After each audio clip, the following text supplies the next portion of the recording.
wa ma yughni anhu maluhu idza taradda inna alaina lal huda wa inna lana lal akhirata wal ula fa anzartukum naram talabda la yaslaha illa al ashqa alladzi kadzdzaba wa tawalla wa sayujannabuha al atqa alladzi yu'ti malahu yatazakka wa ma li ahadin 'indahu min ni'matin tujza illa ibtigha'a wajhi rabbihil a'la wa la sawfa yarda. Alhamdulillahi rabbil alamin. Allahumma shalli ala Muhammad wa ala ali Muhammad. Amma ba'du ayyuhan nas ittaqullaha mastata'tum wasma'u wa ati'u la'allakum turhamun. Alhamdulillah, kita pagi hari ini dipertemukan oleh Allah dalam keadaan baik di tengah-tengah musibah yang menimpa sekeliling kita, mulai dari yang jauh-jauh di sana sampai kaum kerabat kita ya. Belum lama ini di Fadilah Nur Hayati atau Bu Ati, ponakan saya, dipanggil oleh Allah Ta'ala, yang saya sempat berkomunikasi dalam keadaan dia sudah cukup berat sakitnya, sehari menjelang ajalnya ya. Demikian juga sebelumnya ini berturut-turut kerabat kita Bu Ruqyah di Lampung, kemudian sebelumnya kakaknya Bu Ruqoyah, bisa manggilnya Bibi ya, di sini daerah ini daerah dekat Kartosuro, Sukarjo di desa Nekai, berturut-turut seperti itu. Dan sebelumnya juga Pak Mudasir dipanggil oleh Allah Ta'ala. Dan semuanya sebenarnya kita ini antri. Setiap orang di antara kita ini antri, cuma tidak tahu nomor antriannya berapa, itu tidak tahu. Tapi semua antri sudah menuju pada ajalnya masing-masing. Maka setiap kali ada yang meninggal, kita diingatkan oleh Allah sebenarnya. Pertama disuruh istirja. Inna lillahi wa inna ilaihi raji'un. Artinya kita mengakui bahwa kita semuanya ini milik Allah. Karena milik Allah, kepunyaan Allah, Allah memperbuat semaunya Dia, sekehendak Dia. Dan kita harus nuruti apa yang dikehendaki oleh Allah. Karena kalau kita tidak nurut kehendak Allah, nomor satu di dunia mesti kita menghadapi kesulitan, mesti. Sama orang punya radio transistor zaman dulu atau punya TV, ditonton digawe selip nang jero banyu, ya rusak. Karena tidak pada tempatnya. Demikian juga hal yang lain-lainnya. Diri kita juga begitu. Kalau kita tidak mengikuti aturan Allah Ta'ala, akan rusak entah fisik entah mental. Yang terjadi akan seperti itu. Nah, orang yang mau istirja kepada Allah seperti disebutkan di surat Al-Baqarah itu dikatakan ulaika alaihim salawatu mir rabbihim wa rahmah wa ulaika humul muhtadun. Itu orang-orang yang mendapat petunjuk, dan orang yang seperti itu yang mau mengembalikan urusan kepada Allah itu yang mendapat rahmat dari Allah Ta'ala, mendapat belas kasihan dan mendapat pertolongan dari Allah Ta'ala, walaupun berada dalam kesedihan, walaupun kadang-kadang pertolongan itu diberikan tidak seketika itu, tapi beberapa waktu kemudian.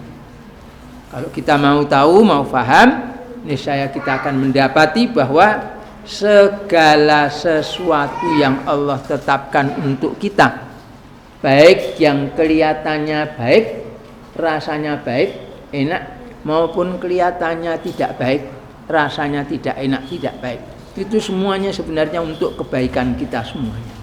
Cuma kita seringkali tidak paham.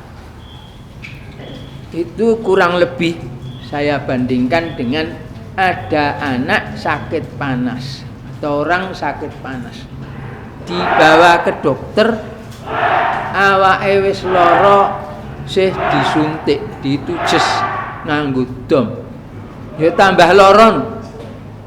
Tapi tambah loronya itu tadi sebenarnya untuk menjadikan supaya dia sembuh dari sakitnya itu tadi, supaya bisa menjadi lebih baik. Itu gambarannya seperti itu. Jadi kalau Allah menimpakan musibah kepada kita, kesusahan kepada kita, apapun juga bentuknya, itu sebenarnya kalau kita bersabar, kita akan dapati bahwa itu sebenarnya adalah lutfullah alaina. Itu adalah kelembutan Allah pada kita semuanya. Kelihatannya diberi sesuatu yang tidak nyaman, yang tidak enak, padahal sebenarnya itu membawa kepada kebaikan. Ini yang tidak dimiliki oleh orang-orang yang tidak memikirkan ibadahnya kepada Allah Ta'ala. Tidak menjadikan hidupnya itu untuk beribadah, untuk mengagungkan Allah Ta'ala. Jadinya macam begitu. Orang beriman dapat kebaikan, dapat kejelekan. Orang kafir juga begitu, dapat kebaikan, dapat kejelekan. Bedanya sama-sama bersusah payah untuk mendapatkan kebaikan dan menghindarkan dari kejelekan. Kalau orang-orang yang tidak beriman atau katakanlah orang meskipun beragama Islam tapi tidak memperhatikan aturan-aturan Islam, ya dia dapatnya itu saja. Kalau dia cari dunia, kalau dapat ya dia senang, tidak dapat dia sedih. Adapun orang yang beriman, perbuatannya sama, hasilnya kurang lebih sama. Ada juga dapat berhasil, ada juga tidak dapat berhasil. Tetapi yang membuat mereka lebih baik adalah karena watarjuna minallahi ma la yarjuna. Sedangkan kalian orang-orang yang beriman ini mengharapkan dari Allah apa-apa yang mereka tidak mengharapkan. Orang beriman dalam amalannya mengharapkan keridhaan Allah, mendapatkan karunia dari Allah, mendapatkan perlindungan, ma'unah, pertolongan dari Allah Ta'ala. Sedangkan orang-orang di luar sana tidak. Mereka amalan dunia ya dunia ini saja, sudah, tidak lebih, tidak kurang. Senang mereka ya seperti itu, tidak senang mereka lebih-lebih lagi bagi penderitaan buat mereka. Tetapi orang yang beriman waktu dapat musibah, dapat penderitaan tetap istirja, mau mengembalikan urusan ini kepada Allah Ta'ala. Itu macam begitu. Nah, kalau di surat Al-Quraisy yang banyak dihafalkan oleh anak-anak, ya, anak kecil-kecil biasanya kon ngapalne juz amma. Di ilafi Quraisyin ilafihim rihlatash syita'i was-shaif. Li ilafi Quraisyin, dengan sebab ilah, pemberian kenikmatan dari Allah Ta'ala di Quraisyin, di kalangan orang-orang Quraisy, pada orang-orang Quraisy. Ilafihim, dengan kenikmatan mereka, karunia kenikmatannya pada mereka itu, pertolongannya Allah pada mereka itu, rihlatash syita'i was-shaif, dalam perjalanan musim dingin dan musim panas. Yakni mereka bepergian ke Syam dan ke Yaman dalam rangka berdagang dan mencari nafkah mereka, orang-orang Quraisy. Lalu apa? Bandingannya lalu Allah dikatakan karena itu falyabudu rabb hadzal bait alladzi at'amahum min ju'in wa amanahum min khauf. Jadi hendaklah mereka itu beribadah, menyembah kepada Allah Tuhan mereka. Rabb hadzal bait, pemelihara atau pemilik hadzal bait, rumah ini yakni Ka'bah. Alladzi at'amahum min ju', yang memberikan makanan mereka sehingga mereka tidak kelaparan. Wa amanahum min khauf, dan mengamankan mereka dari ketakutan. Karena dengan mereka tinggal di sekitar Ka'bah, mereka jadi pelayan-pelayan Ka'bah, maka orang-orang Arab yang lain segan bahkan takut mengganggu. Harus sampai mengganggu, nanti mereka pada waktu pergi ke Ka'bah, mereka akan dimusuhi oleh orang-orang Quraisy ini. Padahal orang Quraisy sudah turun temurun.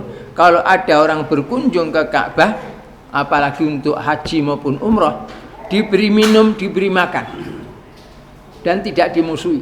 Yang punya dendam, punya permusuhan pun ditunda. Nanti dilakukan di bulan lain, dilakukan di tempat lain. Sampai seperti itu mereka. Karena hormatnya mereka kepada syiar-syiar Allah yang sudah ada sejak zaman Nabi Ibrahim alaihissalam. Mereka kenal itu. Jadi dengan sebab itulah Allah memberikan kenikmatan kepada kaum Quraisy, diberi makanan dan diberi keamanan dari bahaya gangguan kabilah-kabilah yang lain. Buat kita bukan orang Quraisy dan tidak hidup di masa itu juga kita mengambil pelajaran dari sana, bahwa kalau kita sudah diberi kenikmatan oleh Allah, diberi keamanan oleh Allah, diberi kelonggaran oleh Allah, selayaknya kita ini mengabdi kepada Allah, menyembah kepada Allah. Kurang opo kata orang Jawa, masih kurang apa lagi? Kita semuanya ini dulu kecil dilahirkan sebagai bayi, tidak mampu berbuat apa-apa. Allah menurunkan lutfusna dengan rahmatnya, menurunkan rahmat dan lutuf kepada hati bapak ibu kita, sehingga kita dipelihara sampai kita jadi dewasa, jadi orang itu, sehingga punya anak juga. Itulah lutfullah kepada kita, karunia Allah dan kelembutan Allah kepada kita semuanya. Nah, demikian juga diberi rezeki oleh Allah dengan segala keadaannya. Faktanya tidak ada seorang pun di antara kita ini sampai kekurangan untuk makan, sehingga sehari-hari bingung cari makan. Tidak, oleh Allah tetap dilonggarkan dengan segala keadaannya, asal bisa mensyukuri saja. Maka imbalannya sesuai yang kita paham dari surat Al-Quraish yang saya bacakan tadi, ya kita harus menyembah pada Allah, mengabdi pada Allah, tunduk patuh taat kepada Allah Ta'ala.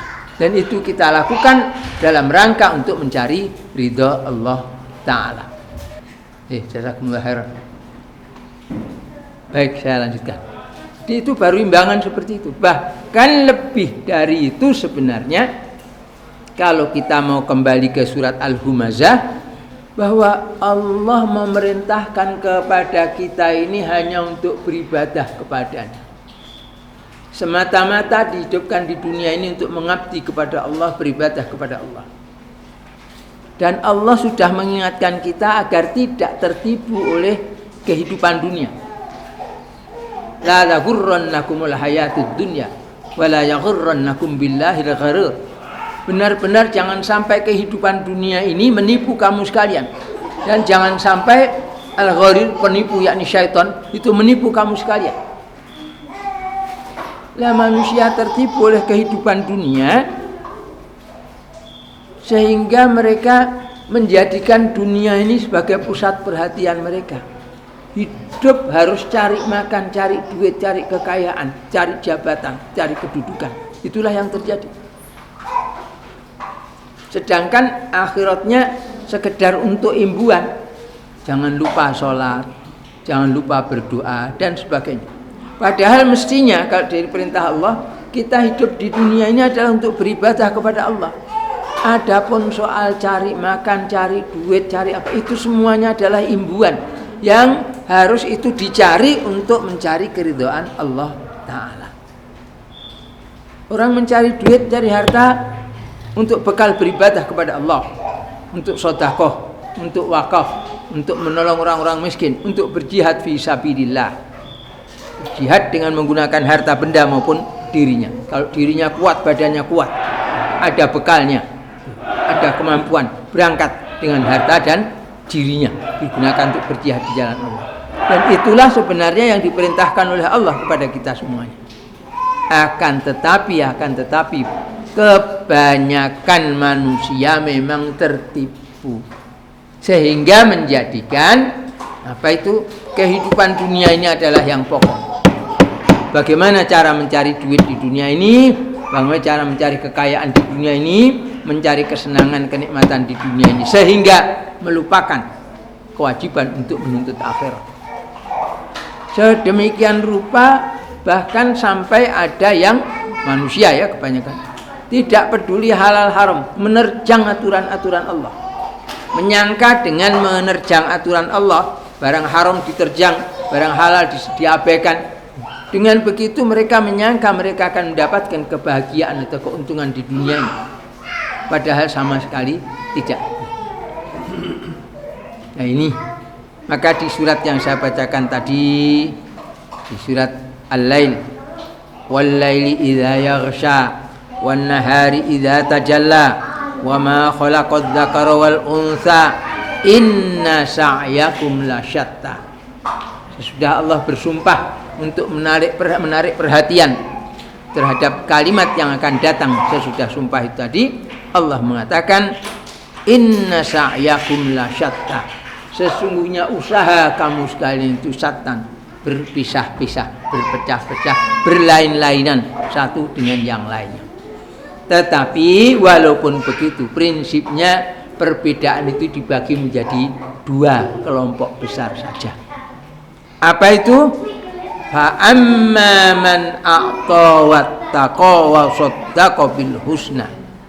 Adapun orang yang a'ta, mau bersedekah, memberikan harta dia pada orang lain, wattaqa, dan dia bertakwa, berusaha untuk tidak melanggar aturan Allah, wa saddaqa bil husna, dan membenarkan kepada al-husna, kebaikan, yakni membenarkan ajaran Islam, bukan hanya mengatakan itu benar. Yang dimaksud membenarkan ajaran Islam, kebaikan ini ialah mereka menjalankannya. Apa kebaikan-kebaikan yang sudah diketahui dari ajaran Islam ini lalu diamalkan.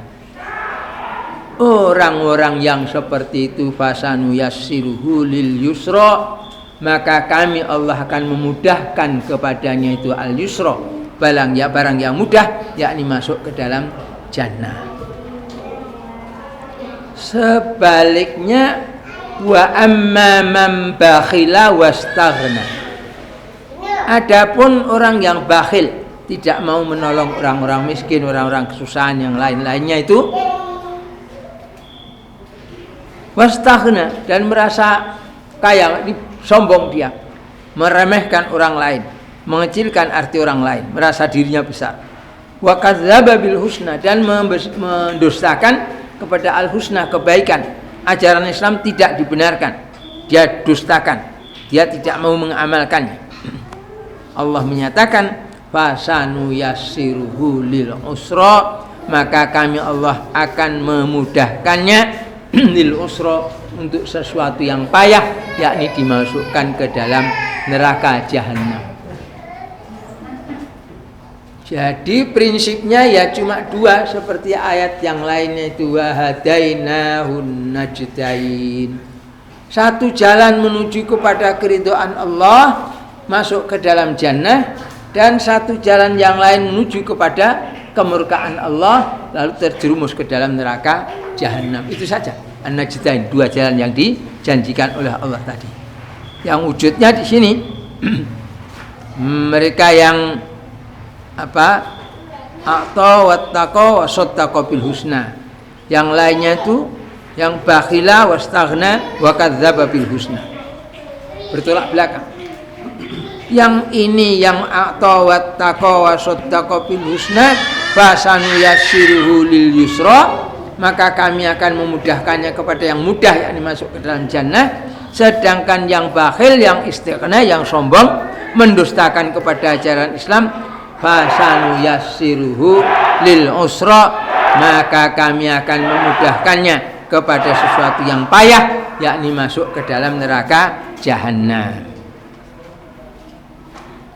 Lalu kalau orang sudah dimasukkan ke dalam jahanam tadi, wa ma yughni anhu maluhu idza taradda, dan apabila mereka itu sudah dicampakkan ke dalam api neraka, maka harta bendanya sama sekali tidak bisa menyelamatkan dirinya.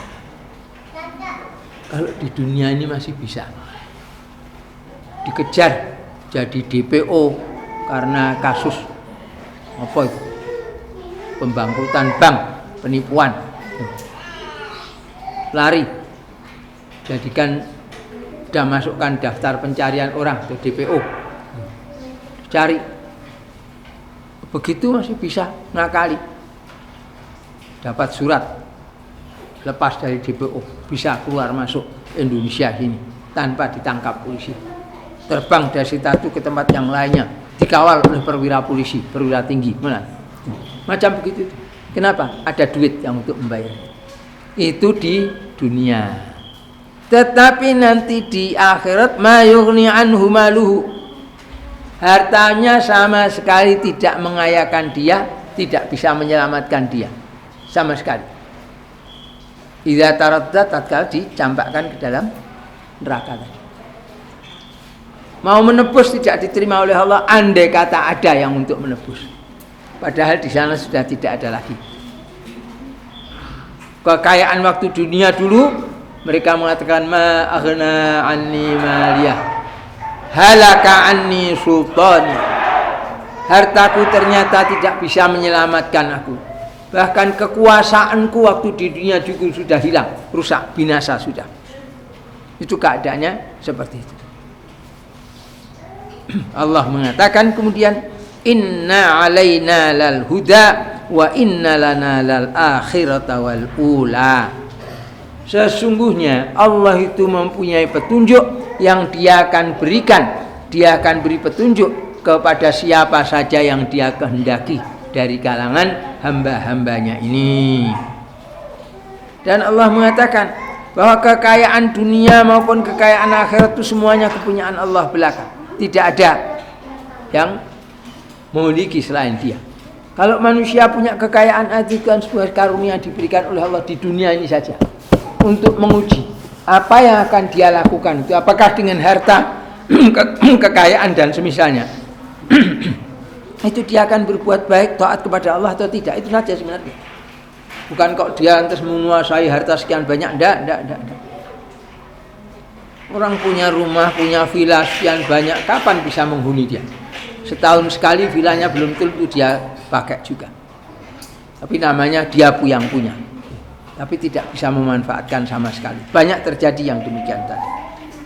Nah, sebaliknya Allah mengatakan innalana lal akhirata wal ula. Kalau kalian mau mengharapkan dari Allah bagian di akhirat sana, bagian di dunia pun kalian diberi. Tetapi kalau kalian mengejar dunia, akhirat tidak mungkin dapat. Kejar dunia belum tentu dapat, akhirat sudah barang tentu tidak akan dapat, tidak akan berhasil sama sekali. Tetapi kalau orang mengejar akhirat, dunianya akan disertakan kepadanya sebagai imbuhan. Karena itu maka Allah menyatakan kemudian fa'andzartukum naron taladza, maka aku Allah mengancam kamu sekalian dengan api yang menyala-nyala. Neraka maksudnya. Aku ancam kamu sekalian dengan neraka yang la yaslaha illal ashqa. Tidak akan masuk ke dalamnya, tidak akan tercampak ke dalamnya itu kecuali orang-orang yang celaka. Siapa itu orang yang celaka? Al-ashqa itu alladzi kadzdzaba wa tawalla. Alladzi orang yang kadzdzaba mendustakan wa tawalla dan berpaling, tidak membenarkan ajaran Muhammad sallallahu alaihi wasallam, bahkan berpaling darinya, tidak peduli kepada ajaran Islam tersebut. Itu yang dikatakan oleh Allah Ta'ala bahwa fasanuyassiruhu lil musra tadi. Allah akan memudahkannya kepada sesuatu yang payahnya dalam neraka.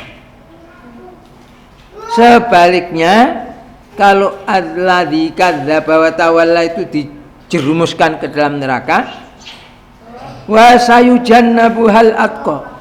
Sebaliknya Allah akan melepaskan dari neraka tadi, naron taladza tadi, siapa? Al-atqa, orang-orang yang bertakwa. Siapa itu modelnya orang yang bertakwa itu? Alladzi yu'ti malahu yatazakka, yang membelanjakan hartanya niatnya itu adalah yatazakka, untuk mensucikan diri, bukan untuk pamer biar dianggap sebagai dermawan ya, bukan apa-apa. Tujuannya adalah semata-mata dalam memberikan harta tadi untuk membersihkan dirinya dari dosa, dari segala macam kejelekan. Wa ma li ahadin indahu, dan tidak ada seorang pun yang baginya, bagi ahad tadi, padanya itu min nikmatin, dari satu kenikmatan yang tujza, yang akan dibalas. Artinya kalau ada seseorang berbuat baik kepada orang yang lainnya, perbuatan baiknya itu bukan karena orang lain tadi mempunyai jasa, pernah berbuat baik kepada dirinya sehingga dia mau membalas jasa ini, bukan karena itu. Jadi membantunya, memberikannya bantuan itu tadi, memberikan harta tadi, itu bukan karena mau membalas jasa, illa ibtigha wajhi rabbil a'la, melainkan hanya ibtigha, pengharapan wajhi rabbil a'la, wajah pemeliharanya yang maha tinggi, yakni Allah yang maha tinggi. Itulah yang itu, semata-mata mengharap keridhaan Allah. Dia berbuat baik, memberikan harta, memberikan makanan, memberikan pengobatan dan sebagainya, atau pertolongan apapun juga kepada orang yang lainnya, itu bukan karena kemauan membalas jasa. Dulu waktu saya dalam kesempitan dia melonggarkan, dulu waktu saya sakit saya dibantu, ditolong dan sebagainya, bukan, atau hal-hal yang lainnya, tetapi semata-mata ibtigha wajhi rabbil a'la, mengharapkan keridhaan atau wajah dari Allah al-a'la yang maha tinggi. Wala saufa yardha, dan dia Allah itu akan ridho, yakni kepadanya, kepada orang yang berbuat seperti itu tadi. Jadi di sini ayat ini jelas dikatakan bahwa perbuatan yang dilakukan terhadap sesamanya, muamalahnya, walaupun wujudnya memberikan makanan atau memberikan uang atau memberikan apa yang lain, itu bukan karena membalas jasa seseorang, tapi hanya semata-mata mengharap ridho Allah Ta'ala, ibtigha'a wajhi rabbihil a'la, karena pengharapan wajah Allah, yakni diri Allah al-a'la yang maha tinggi itu. Dan karena kesungguhannya itu wala saufa yardha, maka Allah pun akan ridho kepadanya. Ya, keridhaan Allah itu ditunjukkan dengan nanti loh hakikatnya kemuliaan di akhirat sana.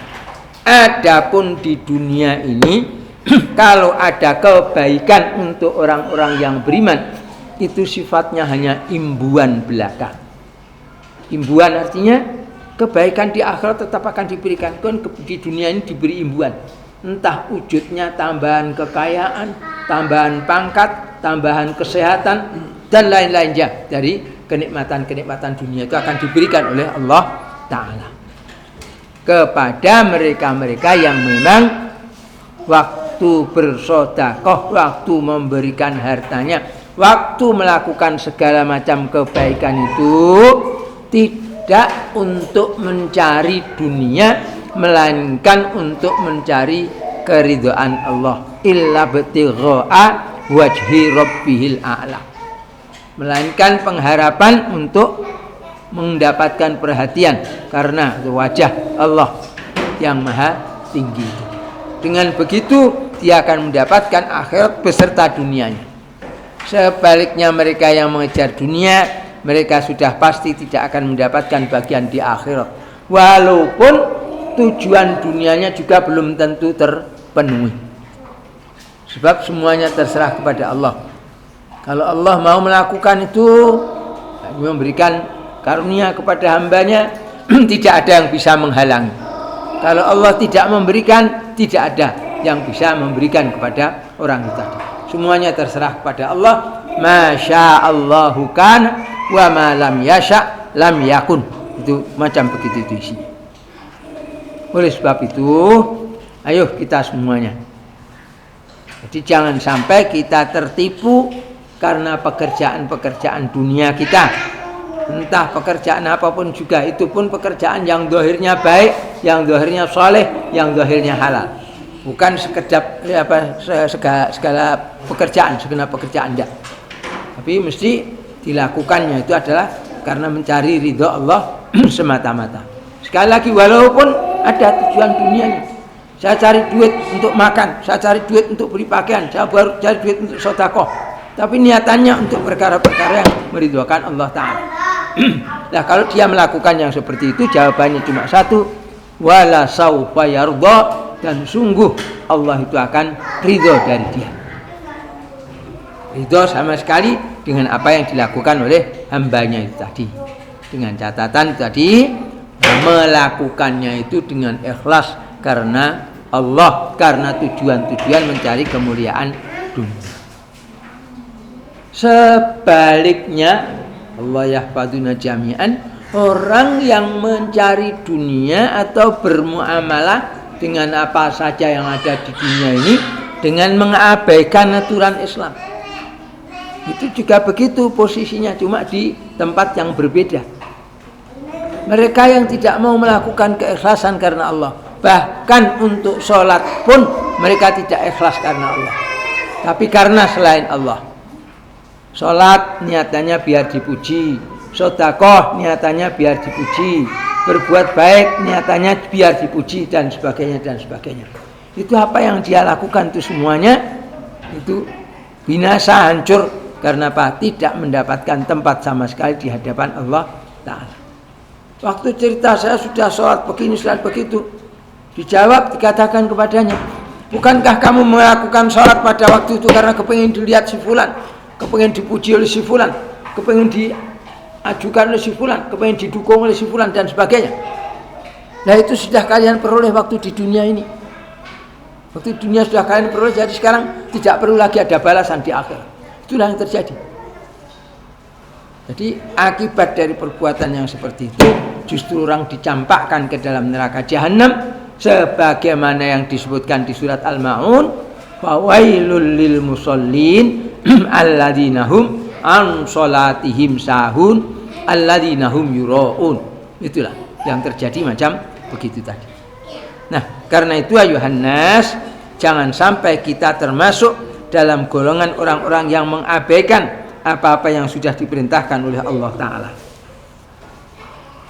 Dalam segala hal yang kita tahu bahwa itu diperintahkan oleh Allah Ta'ala, hendaklah kita melakukannya secara ikhlas. Kenapa saya katakan yang diperintahkan, artinya yang wajib? Kalau yang wajib saja, tanpa niatan untuk mencari ridha Allah, tanpa niatan yang ikhlas, tidak akan mendapat balasan yang baik.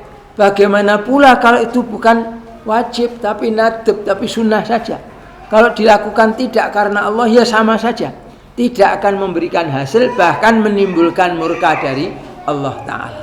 Karena sedikit banyaknya orang yang tidak melakukan perbuatan-perbuatan itu sebagai ketaatan kepada Allah, itu sebenarnya menunjukkan ketaatannya kepada selain Allah, dan Allah akan marah dengan kejadian yang seperti itu. Allah akan menuntut mereka. Karena itu sebelum terjadi itu, ayolah kita semuanya berusaha untuk mengikhlaskan amalan-amalan kita ini karena Allah semata-mata. Setiap perbuatan yang kita lakukan, entah itu perbuatan pribadi, keluarga gitu ya, mengurusi anak-anak sekolah, mendidik mereka, memberikan makan, pakaian dan sebagainya pada anak-anak, kita lakukan itu semuanya dengan ikhlas, mencari keridhaan Allah, bukan karena yang lain. Belum lagi nanti kita dalam amalan-amalan di luar keluarga, kita berkomunikasi dengan banyak orang di luar sana, bahkan berkomunikasi dengan orang-orang kufar, orang-orang kafir yang jelas-jelas mereka itu berada di luar Islam. Kita bermuamalah dengan mereka, melakukan muamalah yang baik sebaik-baiknya sebagaimana dituntunkan oleh Al-Islam, sehingga sekaligus sebagai dakwah bilhal. Itu turun ya. Itu nanti kalau jatuh kan ya tidak ada yang naik semua. Tidak ada yang naik. Turun, tidak ada yang naik meja ya.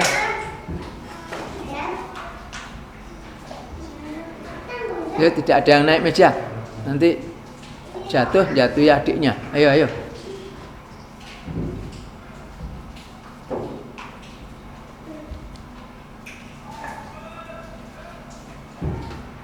Baik, saya lanjutkan ya.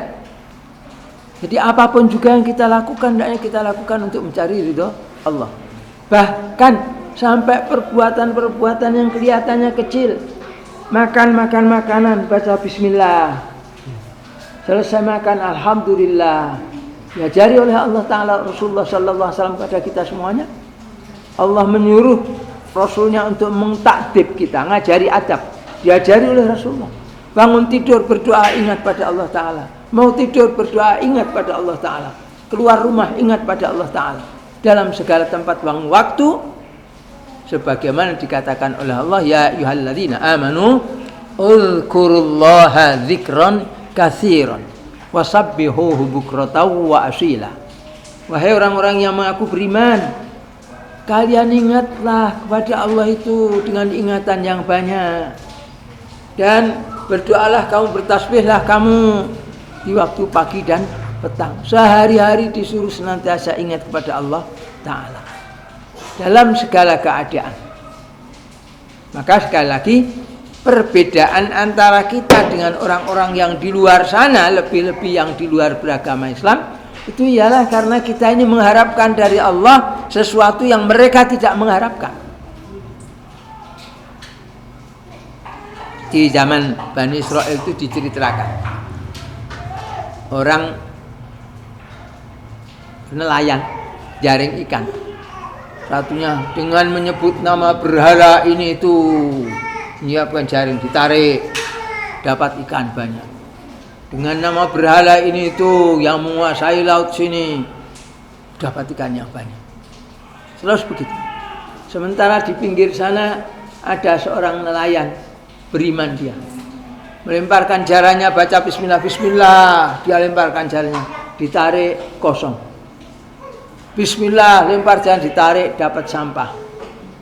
Bismillah, dilempar sana, ditarik, tidak dapat apa-apa sampai sore.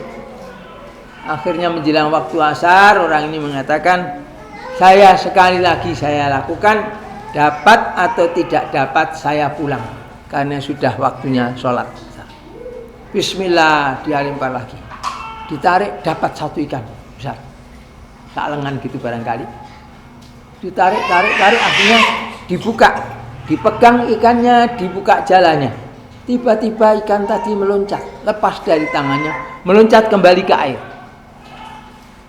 Diriwayatkan waktu itu malaikat yang menyaksikan kedua hal tersebut sampai menangis.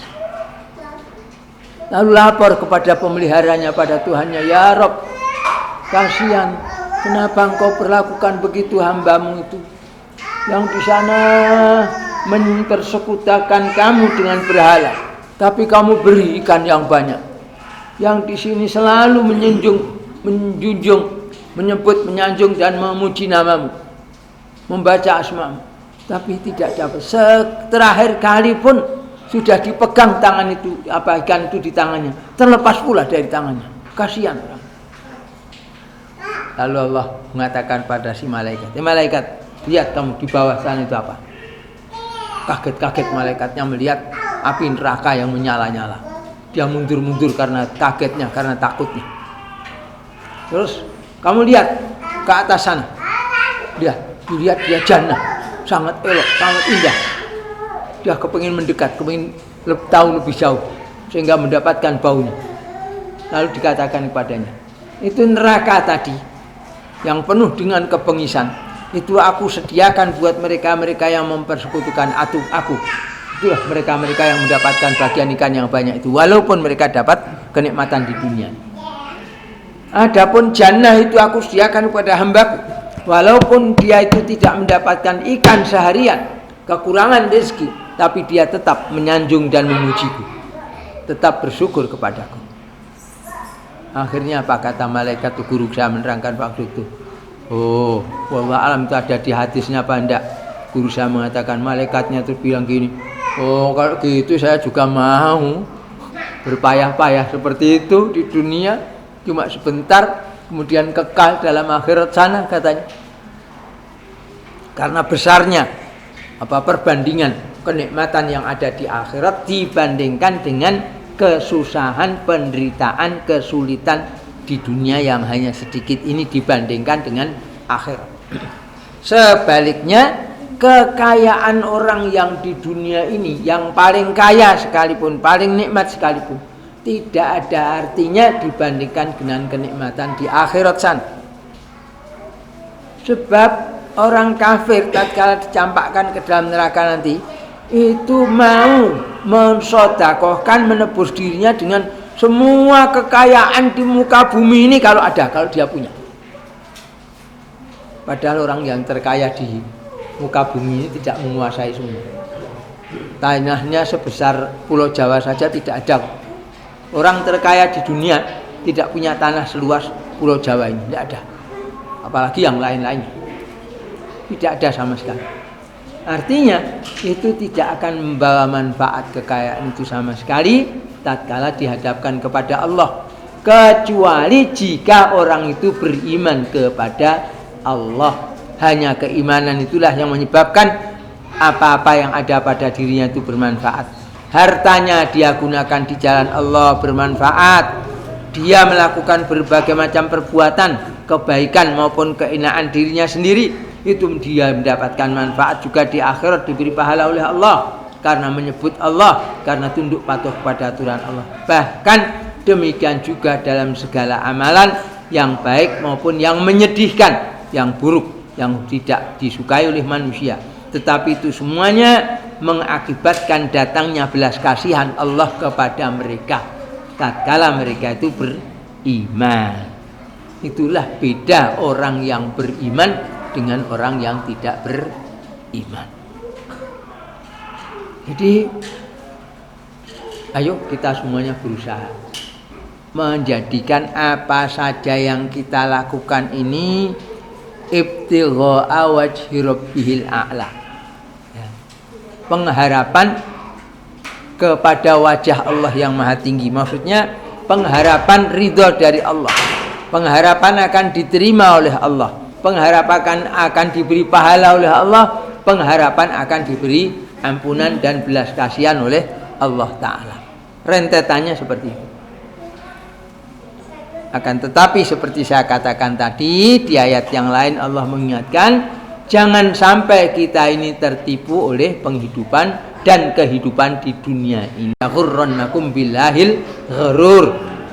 Jangan sampai kehidupan dan penghidupan di dunia ini menipu kita semuanya, atau salah seorang di antara kita ini, sehingga terlalaikan menjadikan apa yang dilakukan ini terpisah dari mencari ridho Allah Ta'ala.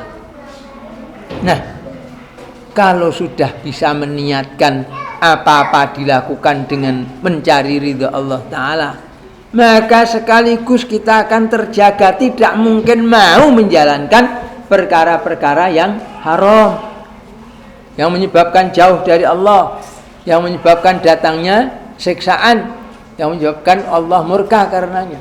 Karena itu akan menjadikan jatuhnya siksaan atas dirinya, menghindarkan yang demikian itu otomatis. Karena apa? Hanya mengharap keridhaan Allah Ta'ala. Dalam masalah muamalah pun yang asalnya mubah pun diusahakan untuk mencari ridho Allah, apalagi dalam masalah-masalah ibadah mahdhah, sudah barang tentu lebih terjaga lagi. Tidak mungkin melakukan sholat karena riya, karena tahu riya itu mendatangkan siksa, tidak mendatangkan ridho dari Allah Ta'ala.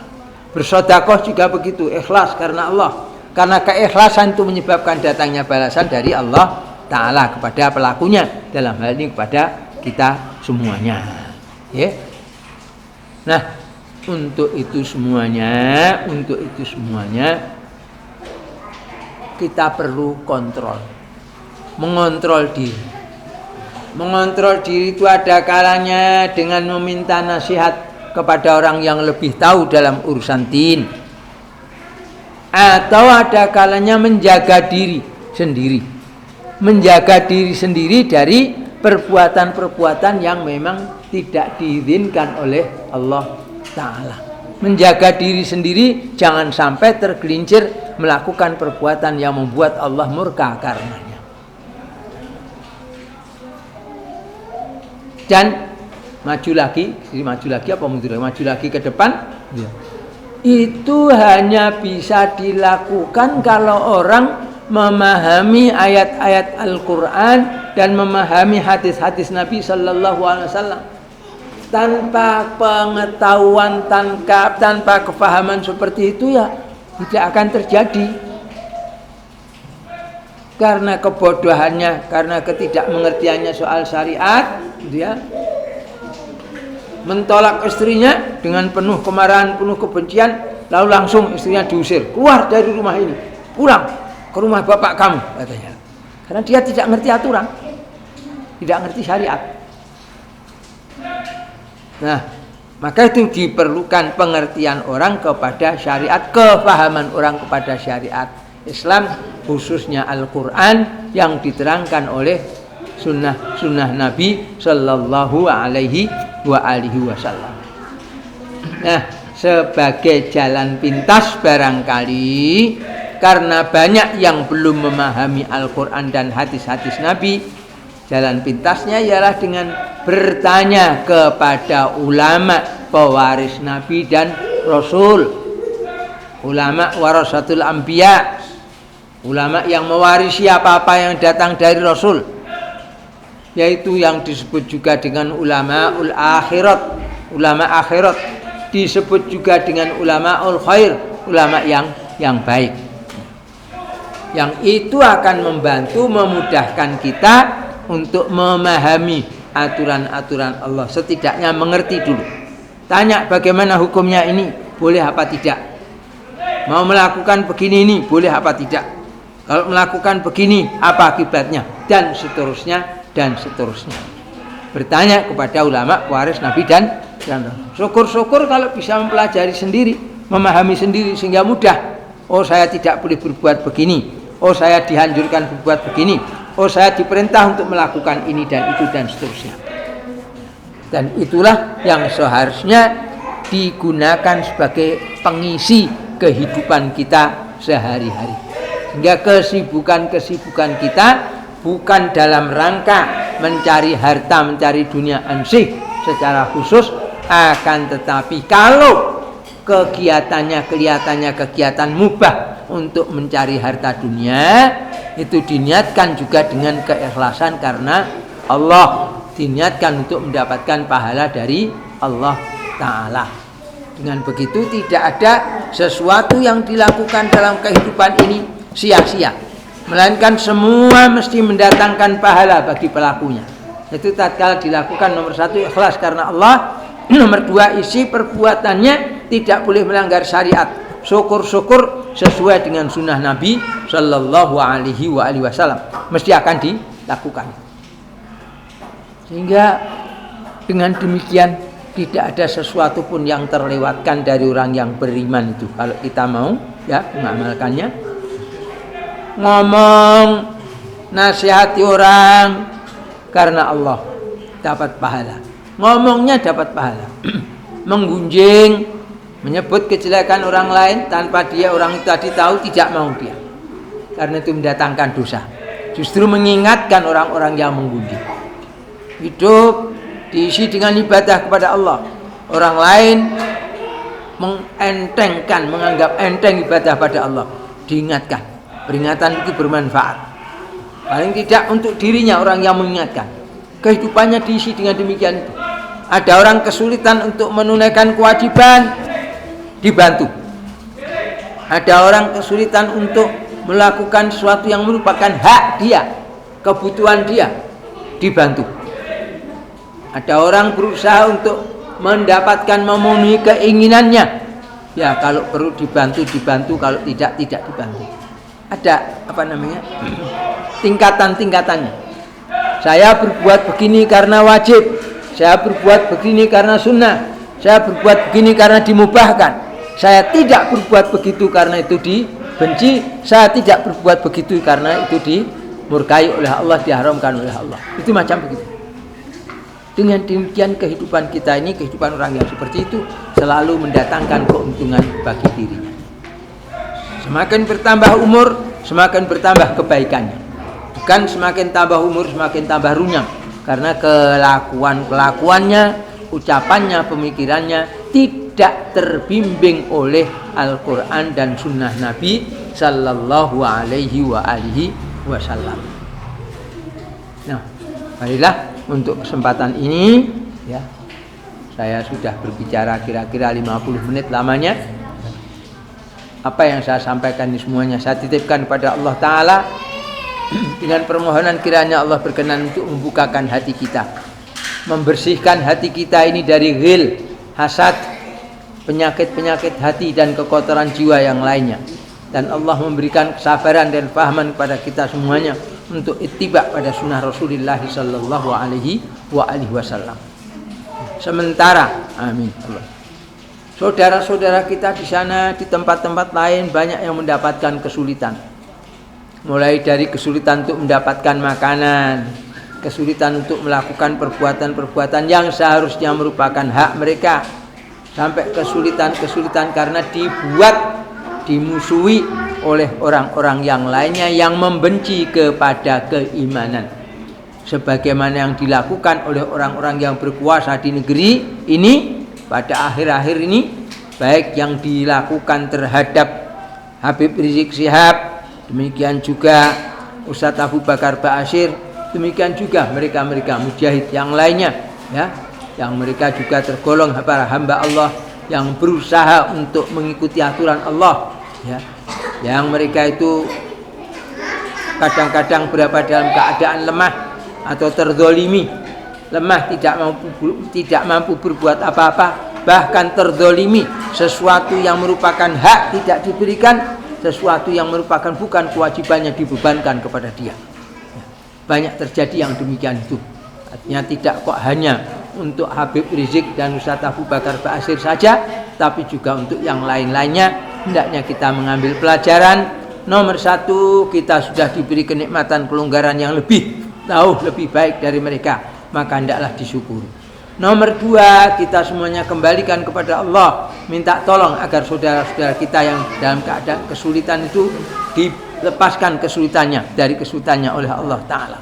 Mereka-mereka yang tertindas dilepaskan dari penindasan tersebut, bisa mengangkat diri mereka. Mereka-mereka yang tertipu bisa berusaha untuk mendapatkan kembali hak yang sudah ditipu oleh orang lain. Padahal seringkali yang menipu juga mengaku beragama Islam, itu seringkali seperti itu. Paling tidak untuk bagian ini bersyukurlah kita kepada Allah karena tidak secara langsung terlibat. Yang kedua, memohonkan pertolongan kepada Allah untuk saudara-saudara kita yang mereka mendapatkan kesulitan apa saja, dari masalah ekonomi, kesehatan secara fisik maupun kegiatan-kegiatan yang lainnya. Itu kita gunakan untuk memohonkan pertolongan kepada Allah Ta'ala, sehingga kita juga semakin dekat pada Allah Ta'ala, kita juga semakin diperhatikan oleh Allah Ta'ala. Dan akhir daripada perbuatan itu semuanya, tatkala kita ikhlaskan karena Allah, akan mendatangkan pertolongan dari Allah, belas kasihan dari Allah, dan menyebabkan akan dimasukkan jannah oleh Allah Ta'ala. Maka kita doakan dulu saudara-saudara kita yang dalam kesulitan, terutama sekali yang pada sakit, ya. Bismillahirrahmanirrahim. Alhamdulillahirabbil alamin. Allahumma shalli ala Muhammad wa ala ali Muhammad. Allahumma ighfir lana dzunubana wa israfana fi amrina wa tsabbit aqdamana. Allahumma ighfir lana wa li ikhwanina alladhina sabaquna bil iman wa la taj'al fi qulubina ghillan lil ladzina amanu rabbana innaka ra'ufur rahim. Allahumma rabban nas adhibil ba'sa washfi anta syafi la shifaan illa shifauka shifaan la yughadiru sakman. Allahumma shfil marda minna wa min jami'il muslimin kayamshu laka ila shalah wa ya'malu laka amalan salihan wa yujahidu ma'ana fi sabilika ya rahman ya rahim wa ya qawi ya matin. Allahumma ja'al lahum tahuran, Allahumma ja'al lahum tahuran, Allahumma ja'al lahum tahuran.